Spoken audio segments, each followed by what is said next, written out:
Bismillahirrahmanirrahim. In the previous episodes of Ummatan Wasatan, a community on middle path, we discussed balance, discipline, humility, purpose, and self-accountability. We reflected on how emotional reactions cannot replace wisdom, how identity without purpose leads to stagnation, and how personal growth becomes impossible when ego prevents honest self-reflection.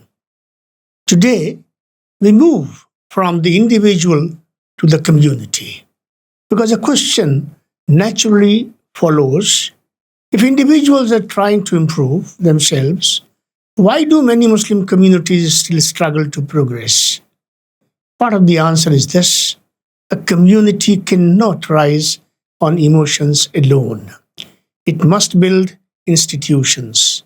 But before we go further, we must be clear about something. Islam does not teach us that institutions alone create success. Success comes from Allah, guidance comes from Allah, barakah comes from Allah. At the same time, Allah commands us to act, plan, organize, and take responsibility. This is the balance of Islam. Neither passive spirituality nor empty activism. Neither neglect of the hereafter nor neglect of the world. When we study the life of the Prophet ﷺ, we see this balance clearly. He called people to worship Allah. He purified hearts.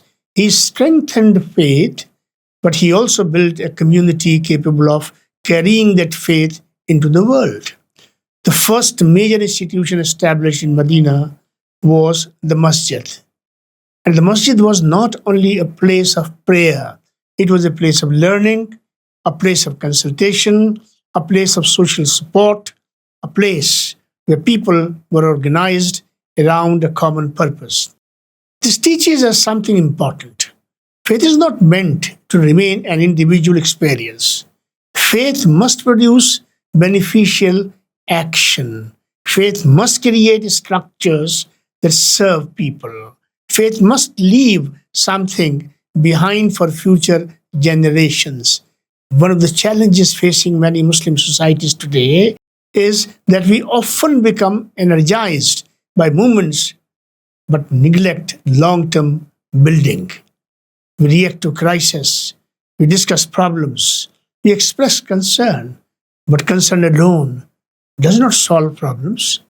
If we worry about education, then schools, teachers, scholarships, and learning initiatives must be built. If we worry about economic weakness, then ethical businesses, professional excellence, and financial literacy must be developed. If we worry about the next generation, then mentorship, character development, and strong families must be strengthened. Complaints may identify a problem, but institutions help solve it. Yet, there is another danger we must recognize. Institutions themselves are not enough. A school without values can misguide people. A business without integrity can harm society. A charity without sincerity can become a source of pride and competition. An organization without taqwa can lose its purpose. This is why Islam never separates deen from dunya. The goal is not merely to build institutions. The goal is to build institutions guided by faith, justice, sincerity, and of course, responsibility. Because when values disappear, structures eventually become hollow. Perhaps one of the greatest lessons of Ummatan Wasatan is that balance requires both spiritual strength and collective effort. Dua is essential, but dua should inspire action.